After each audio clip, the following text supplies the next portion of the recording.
Joining me now, Alice Gaynor. You were in the court for that dramatic reading of the verdict. What was it like?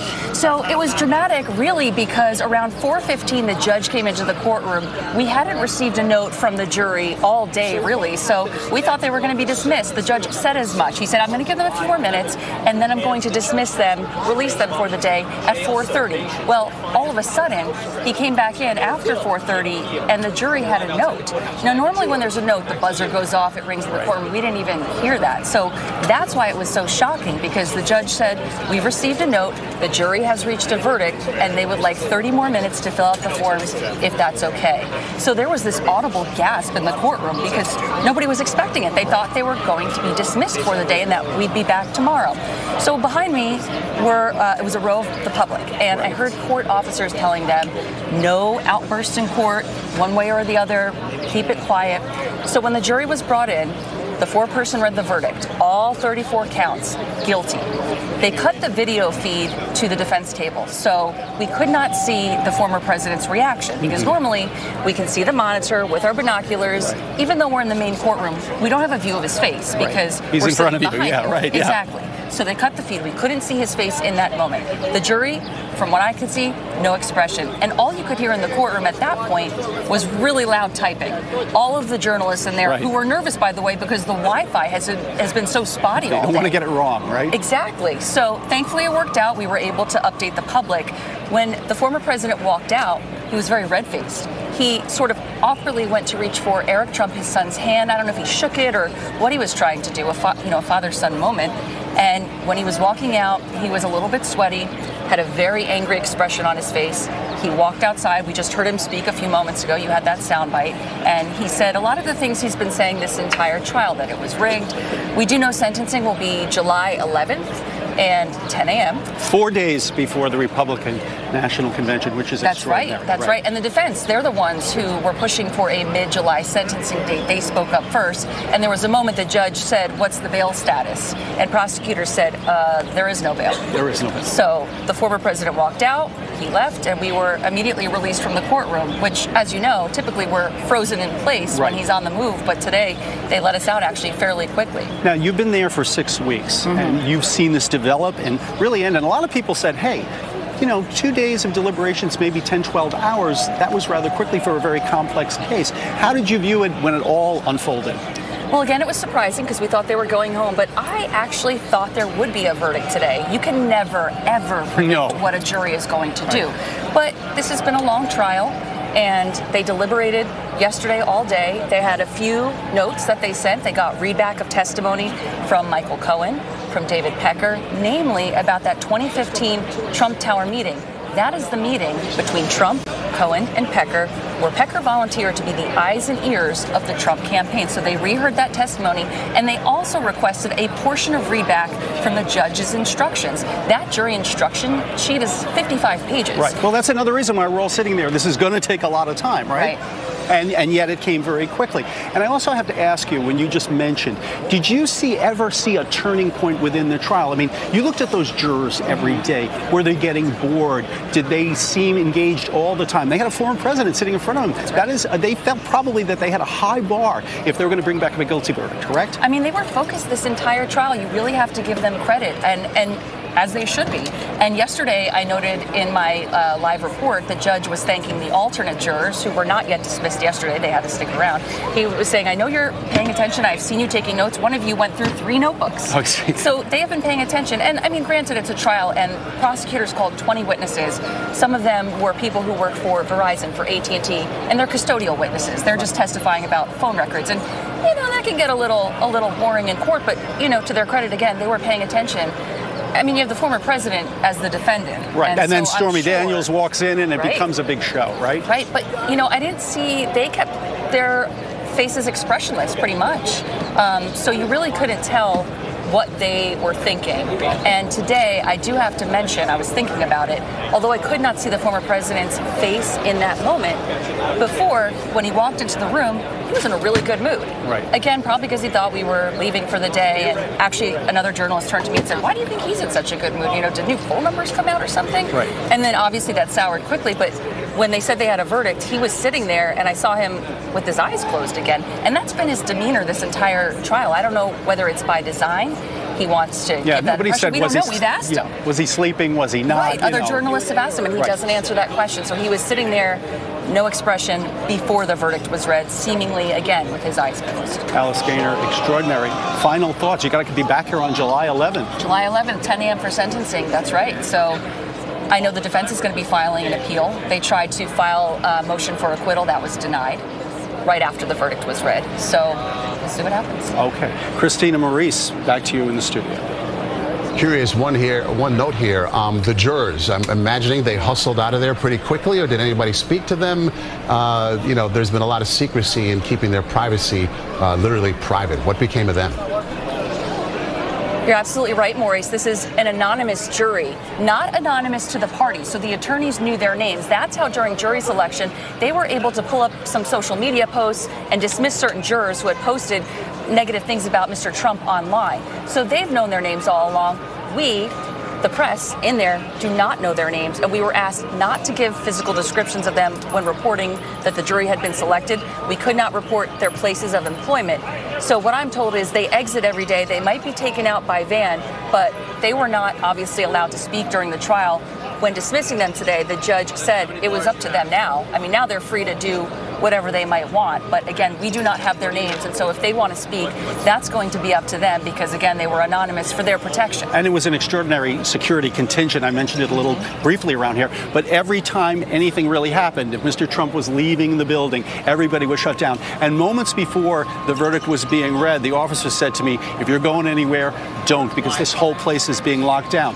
But the NYPD officials here did a very good job, even in the park where people were yelling and screaming, which they've been doing for the last few weeks, that we didn't have any problems, Maurice and Christine. And if I can point out one distinction, you know, we covered the Harvey Weinstein trial here, and when the verdict was read for that, a rush of court officers came into that courtroom and surrounded him. Today, it was the same amount of court officers that we've seen the entire trial. Because it's been so secure and so safe, you might think maybe some extra will come in now that we know there's a verdict, but it was just the same amount. And again, there was no audible reaction in that courtroom, no outbursts from the defendant, from anybody. It was just a proceeding, you know, like anyone else. And Maurice and Christine, it's still been very quiet in the last hour or so since the verdict. Alice, Dick, as we continue here to watch Trump's motorcade traveling up the FDR. Alice, we talked a lot about Trump and his attorneys. We talked about the jurors. I'm curious to know if you were able to see any reaction from the prosecution's team. Well, Manhattan DA Alvin Bragg, he did enter the courtroom once we knew there was a verdict. You know, he's only been in the courtroom a couple of times. I believe he was here for openings, and he was here 2 of the days that 2 of his employees took the stand, witness stand. 2 paralegals in his office were acting as custodial witnesses as well. So he was here in the courtroom to support them during their testimony. And again, he entered today. I could not see his face. I know that he's tweeted. I think we're awaiting a press conference he might be holding, but no visible reaction from prosecutors. One thing I did observe in the courtroom today. So this morning, they're doing readback of testimony, and it takes a while. The defense's table almost seemed a little deflated. And other people noticed this as well. The former president was sitting there, eyes closed. A couple of his attorneys were hunched over. Another was just staring straight ahead. And I compare that to the prosecution table. They were following along on the desk, you know, with the testimony, you know, like school children almost, you know, like following along with what the court reporters were, you know, reading back from the testimony. So it was an interesting day in observing body language and the response from both sides. And speaking of response, I spoke to Arthur Aidala, who is not working for Trump, but he said Trump has asked him to come and work for him. And he said to me that he feels that the Trump team, he's obviously in touch with them, is very much ready for a lot of appeals. Because remember, this case, as I mentioned, me and Alice and I mentioned moments ago, it was very complex. and that's why the jury had to go through a lot. But in all those complexities, Mr. Aidala told me, are possible appeals. And remember, if we have a sentencing on July 11th, appeal could go at least a year in this state, and that means that any kind of sentencing, even after that date, it all gets pushed off. The conviction technically gets pushed off until it goes through the appeal process. So we have a long way to go before anything can happen here, Christina Maurice. Okay, that we do. Dick Brennan and Alice Gaynor, excellent reporting. Alice, you've been in the courtroom throughout the entire trial. Can't thank you enough for outstanding work. We can see more of it at CBSNewYork.com. Thank you guys so much. Christina Maurice, the protesters are still shouting in the park around us, but all the real drama, Alice, was inside that courtroom when those counts were read. What was it like, this really extraordinary moment? That's right. And, it was dramatic just because around 4:14, the judge came in. We hadn't heard from the jury all day, and he said, I'm going to give them a few more minutes, and then I'm going to dismiss them at 4:30. So the note was at 4:20. We didn't hear it until after 4:30. The judge said, I just received a note from the jury. They've reached a verdict. They would like some more time, about 30 minutes, to fill out the forms. Is that okay? There was an audible gasp in the courtroom from journalists and members of the public because we thought jurors were getting dismissed for the day. That's why that moment in particular was dramatic. However, when the verdict itself was read, it was quiet in that courtroom. All you could hear was the furious typing that journalists were doing. Members of the public were sitting behind me. Court officers had already instructed them no outbursts of any kind, and they were quiet. We could not see the former president's reaction because they cut the video feed. What I mean by that is in the front of the courtroom, they have about 4 large monitors. We are sitting behind him, so obviously we cannot see his face. But if we use binoculars and if we look at those monitors, there's a camera facing the defense table, facing the judge, facing the prosecution, not facing the jury because they are anonymous, but we can usually see his expression if you look closely at the monitor and use binoculars. So we could not see in that moment. Before that moment, he was sitting there expressionless, eyes closed. After the verdict was read, as he was exiting the courtroom, I was sitting close to the middle aisle. So I had a shot of him when he was walking out. He went to reach for his son, Eric Trump, who has been in the courtroom a few times, and his face was red. He was sweating, and he looked obviously very angry. He walked out, and then he addressed the cameras in the hallway. Yeah, moments later he addressed them. We have that. Let's hear from the former president right now. This was a disgrace. This was a rigged trial by a conflicted judge who was corrupt. It's a rigged trial, a disgrace. They wouldn't give us a venue change. We were at 5% or 6% in this district, in this area. This was a rigged, disgraceful trial. The real verdict is going to be November 5th by the people. Alice, you said what the former president looked like as he walked out. What were the jurors doing? Did they look nervous? How were they reacting? They've kept quite the poker face throughout this entire trial. We really didn't see many facial expressions from them at all. They've been paying attention, and they exited the courtroom. They did not look in his direction. When they enter the courtroom each day, they also don't look at him. They don't look at the prosecution's table either, though. Sometimes there's one gentleman who looks at him, looks at both tables, but today everyone had their heads down, walked right in, which again is not unusual. That's typically what they do.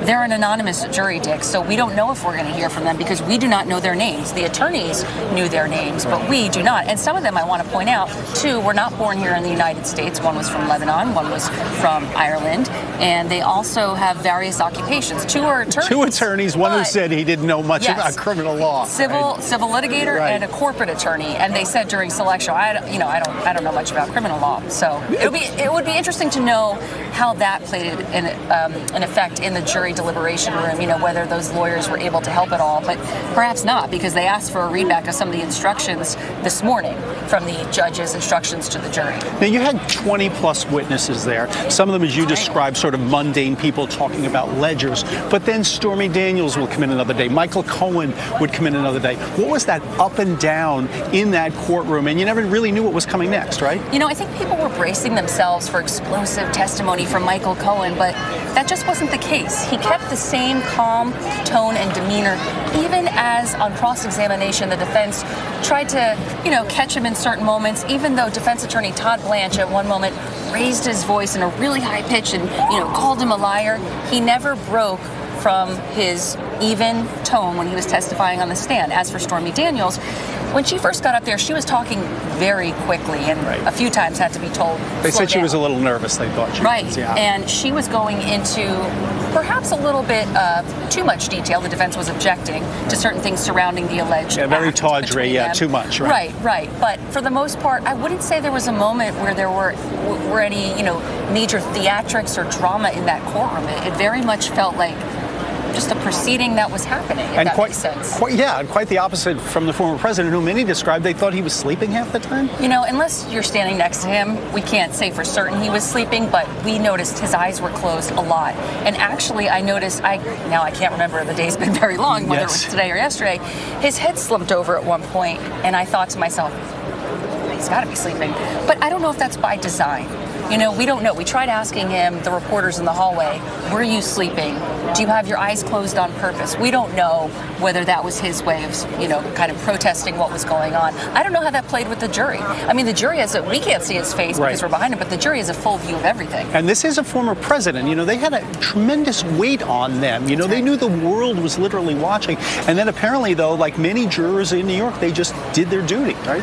That's right. And now it's up to the judge for sentencing July 11th at 10 a.m. But back to the jury for a moment. You may remember jury selection took 4 days. They would bring in a pool of prospective jurors, 96. I think it was a second pool of 96.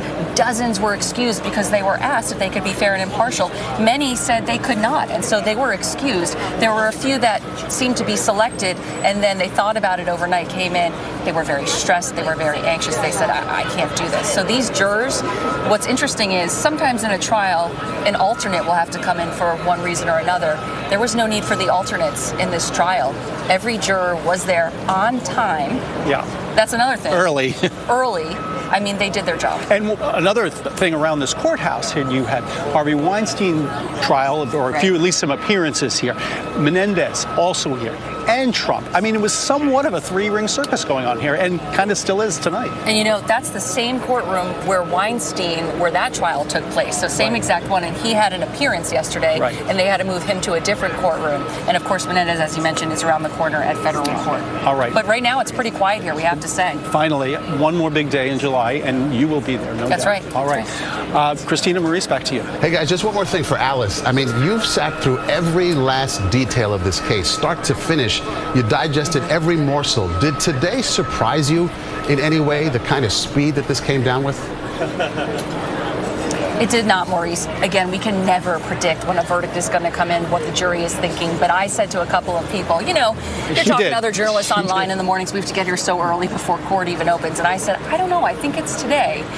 And other people thought, no, it's going to be tomorrow. Some other people, some attorneys and a retired judge thought it would be next week.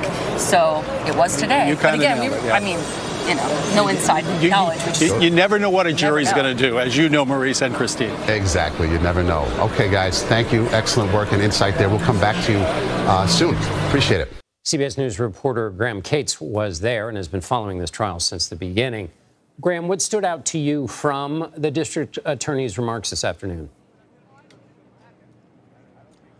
Look, he's really struck the same tone from day one with this case. He said this case is about a charge that maybe isn't so glamorous, but is central to New York being the business capital of the world, which is falsifying business records.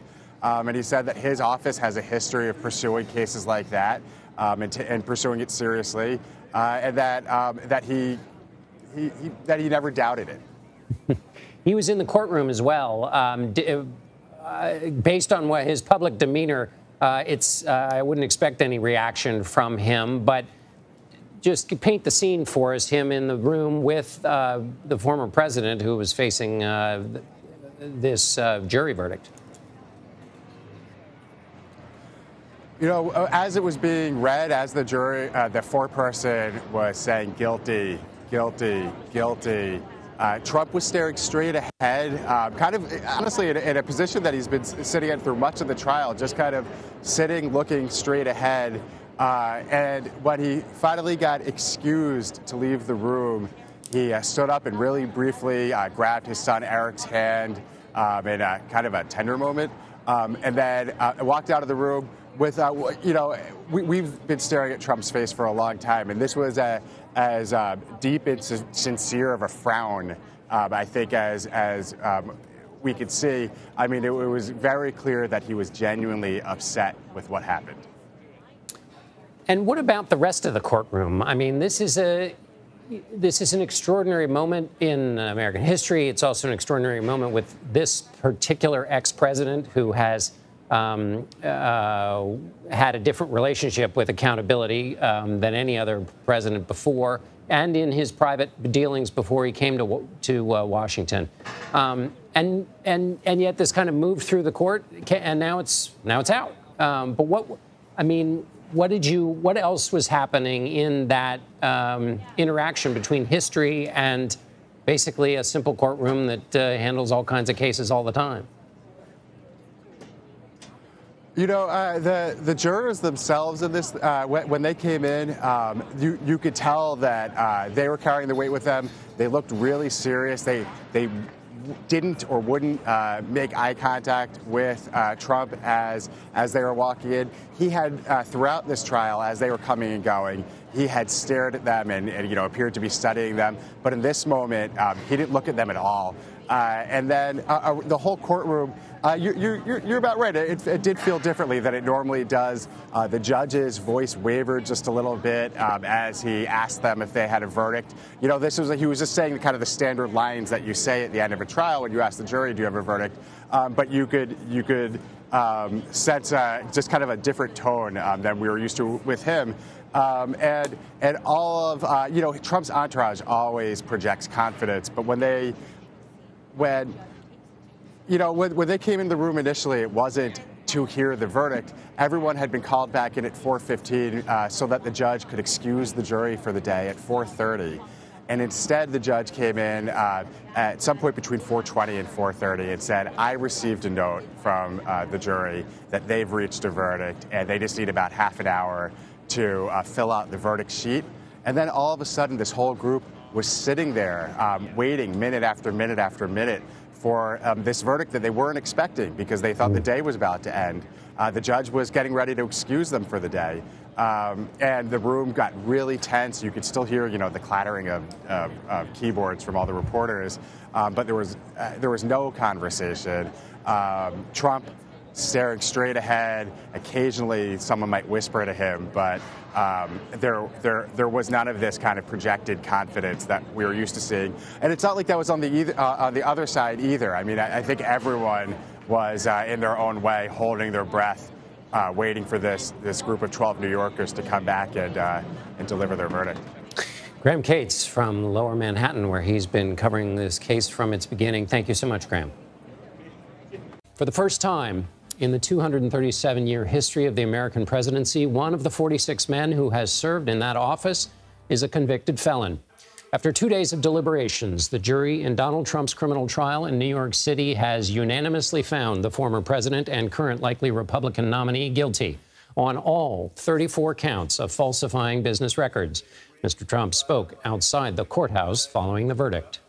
This was a disgrace. This was a rigged trial by a conflicted judge who was corrupt. It's a rigged trial, a disgrace. They wouldn't give us a venue change. We were at 5% or 6% in this district, in this area.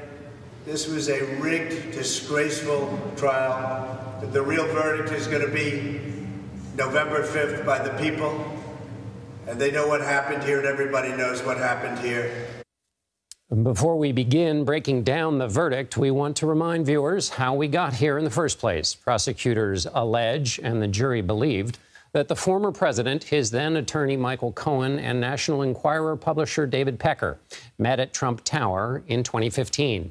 They claim the three discussed how to conceal negative stories about Trump in order to get him elected. In October 2016, Cohen and an attorney for adult film actress Stormy Daniels negotiated a $130,000 deal to keep her quiet about an alleged sexual encounter with Trump in 2006. Trump, the jury believed, reimbursed Cohen for the payment, claiming it was for legal fees. That was the criminal issue at the center of this case. For more, let's bring in Errol Barnett and Katrina Kaufman outside the courthouse in Lower Manhattan. Errol is CBS News national correspondent, and Katrina is a CBS News campaign reporter and attorney. Katrina, you've been in the courtroom throughout this trial. Tell us what it was like when the verdict was read. So I was sitting in the courtroom on the end of one of the rows when the verdict was read, watching the jury, watching Trump. He was just looking straight ahead, very stone-faced. His eyes were so squinted, I honestly couldn't even tell if they were open for some of the time. But the foreman read that he was guilty on all counts, and then the judge goes and confirms with each juror that they concur with that verdict. And so Trump looked at those jurors one by one as they affirmed that they were finding him guilty on all 34 counts in this case. And then when it came to leave the room, Trump got up, turned around, and he and his son, Eric, who'd been sitting slightly behind him, had a quick handshake. Eric had also just been sitting there looking at the jury, looking ahead at his father. And when he walked out of the room, he passed right by me with, I think, the deepest frown that I've ever seen on his face, followed by his attorney, Todd Blanche, who just looked equally morose, and his son and the rest of his team trailing behind him. Katrina, was there any audible response from either the peanut gallery or the prosecutors or anybody? I didn't hear any audible response. He just really, honestly, sat there just looking so morose, looking straight ahead, almost as though he was trying to block out what was going on, but also hearing it at the same time. But there was very little reaction that I could see. I did see Eric. I was watching him as the charges were being read, and the foreman was saying that he was guilty on the counts. He started shaking his head no slightly as he was looking ahead at his dad. Errol, this is the first conviction of an American president, a president who has created extraordinary swirl everywhere he goes, and who has some durable and diehard supporters. So with that kind of setup, what was the mood like outside? This also is taking place in a city where people like to go about their business even when extraordinary things are happening all right around them.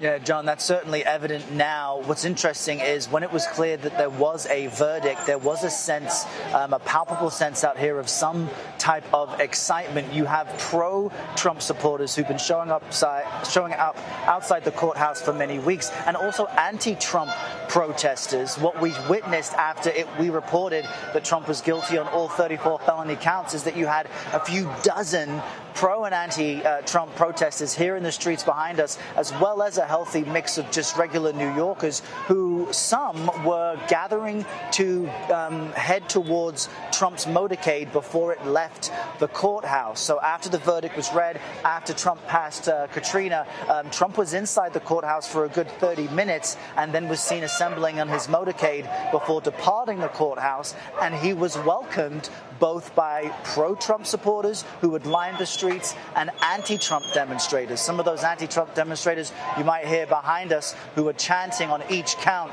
guilty and guilty. And we should also note that one aspect that added to the mood both inside and outside the courthouse was just how relatively quickly these 12 jurors decided unanimously that Donald Trump was guilty. Yesterday, it was only roughly 4 hours of deliberation before they sent back a note requesting more guidance from Judge Merchan and more testimony, specifically from David Pecker. This morning started with them getting that guidance from the judge, getting testimony from David Pecker read back to them. And that's significant because Cohen, of course, had credibility issues. The judge had said you should consider him an accomplice, and so you can't convict based on his testimony alone unless it is corroborated by other testimony and other evidence. And that's precisely what the jurors wanted to go back and examine after they got the additional testimony read to them this morning. So they seem to hone in on the Trump Tower meeting of 2015, the nexus of the scheme, and everything David Pecker said about it that lined up with Cohen's testimony before they returned this unanimous verdict. So relatively a fast decision by this 12-person jury who was made now, an historic decision. And Katrina, we should note we have not, as far as I'm aware, heard anything from the jury, reminding that at least one person who was in the jury was concerned and left before this all started because of safety concerns. So we don't know whether we'll hear from the jury, though the judge, as I understand, has said they can talk. Katrina, you watched this whole thing. Were you surprised by the speed, by the outcome? Just what struck you in terms of the argument that that Errol was making there? And it sounds like the police are doing a little crowd control behind you. What surprised you about this, Katrina? I mean, I was absolutely surprised by the speed. I guess to set the scene a little bit more for you, we actually had thought that we were done for the day. The judge brought us all into the courtroom, had said that he was going to release the jury at 4:30, and he was just going to step out for a few minutes. And so we were all waiting, thinking that there was going to be a whole other day of deliberation. But when the judge returned, he said he had gotten a note from the jury. They had their verdict, and they just wanted 30 more minutes to fill out the verdict sheet. So I honestly thought that we were probably going to have another day on this, but this jury has clearly taken the case very seriously. They are always extremely attentive. They are taking lots of notes. This was actually to an alternate, but the judge noted that he saw one of them go through 3 different notebooks during this trial. And to what Errol was saying earlier, they wanted a number of pieces of testimony read back, and they also wanted to hear a part of the jury instruction. It was a significant amount of pages, but they referenced one part specifically, and it was about inference, and they wanted to hear about something related to rain that the judge had written. And it essentially said that, you know, if you wake up in the morning and you see that it's wet outside and you see umbrellas, you can deduce that it rained during the night, and that was something they could apply in this case, that if all of the facts surrounding something led to a certain conclusion, that you could deduce that conclusion if it seemed rational and reasonable. And I think given the many pieces that the jury had to tie together in this case, that was very significant that they wanted to hone in on that detail. And just quickly on that point, Katrina, that is a legal principle that exists in the law. In other words, you're allowed to use your own reason. You don't need to have videotaped evidence of the crime as alleged. If your reason and the facts leads you to a conclusion, that's not some crazy new route in the law. That's something one would be taught in law school. Absolutely not. Yes, that is inference. It's just, I think the way that he described it was very palpable for them to understand. And obviously the jury instructions are all about telling them how to apply the law to the facts of this very complicated case. It was a very layered legal charge that they had to comprehend and wrap their minds around. But I think being in that room, the prosecution put on an extremely strong case. And we've talked about it before, but watching the progression of the witnesses and the way it came together was honestly almost like watching a puzzle come together very tightly by the end. And I think they did a really good job of weaving together this narrative, of finding so much documentation, all of the text messages, the emails, the audio recordings. That was another actually interesting part of this morning, is the jury requested headphones, and they ended up either giving them both speakers and headphones, and there were some audio materials in this. One of them was the secret recording that Michael Cohen had made of Donald Trump when they seemed to be talking about the Karen McDougal deal. And we don't know exactly why they wanted it, but it did strike me that when Joshua Steinglass for the prosecution gave his closing argument, there was some debate over whether you could actually hear Trump say the word 150 on the tape. And what 150 means is that's the amount that Karen McDougal was paid for her story. And the prosecution said it indicated that he had knowledge of the fact that they were paying her, of the amount. And he said to the jury, you can get this recording. You can have it in the jury room. I encourage you to play it as loud as you want, as many times as you want, and I promise you that you will hear 150 if you do that. And so when they asked for speakers and headphones, I wondered if that might be what they were doing in there. Right. That's the September 2016 taped meeting about McDougal, which is not Stormy Daniels, but creates this evidence pattern that the former president was quite concerned about this set of issues and set him on the path to what ultimately happened with Daniels. Errol, let me ask you this question. Safety, I mentioned it before. What's the posture around there right now? And what concerns do officials have about either the safety with respect to the jurors or just in response to this verdict?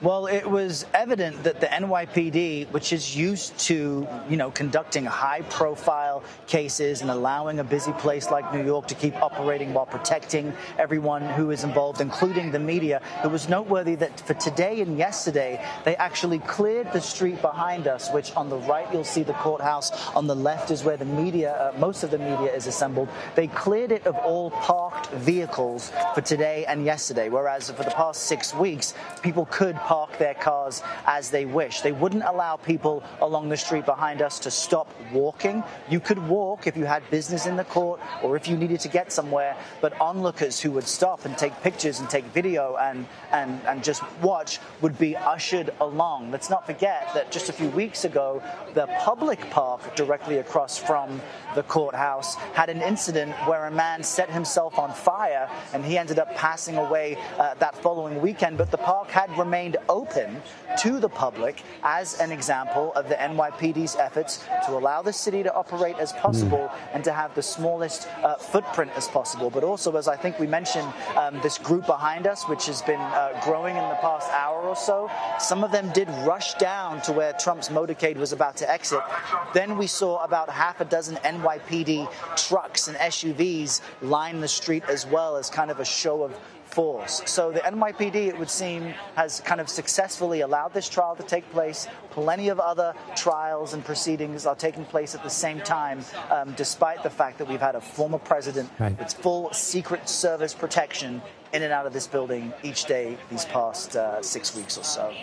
History takes place and the people walk on. Errol Barnett and Katrina Kaufman outside the courthouse for us. Thank you very much.